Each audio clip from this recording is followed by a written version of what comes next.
At sa iba pang balita, karagdagang 153 illegal migrants naman po, kabilang ang ilang Filipino nationals ang nakadetain ngayon sa Malaysia. Bunga po ito ng patuloy na crackdown ng pamahalaang Malaysia laban sa mga illegals at overstaying foreign nationals. Ayon po sa Burnama News ng Malaysia, kinabibilangan ang mga naaresto ng mga nationals ng Bangladesh, Indonesia, Pakistan, India, Myanmar, Vietnam, Cambodia at Pilipinas. Tinukoy po sa report na walang maipakitang mga travel documents sa mga suspect habang ang iba ay nakuhaan ng mga peking mga travel documents. Naaresto po ang mga illegal immigrants sa Malaysia sa Jalan Silang, Jalan Petaling at Central Market sa Kuala Lumpur.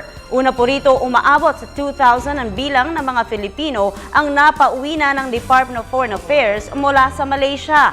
Ayon po kay DFA spokesperson Raul Hernandez, sa naturang bilang nasa 188 ang mga Filipino na illegal nang naninirahan sa Malaysia. Tiniyak pa po ng DFA na tinututukan nito ang reklamo ng isang OFW na umano'y nakakaranas ng pagmamaltrato mula sa nakadetain sa Kota Kinabalu.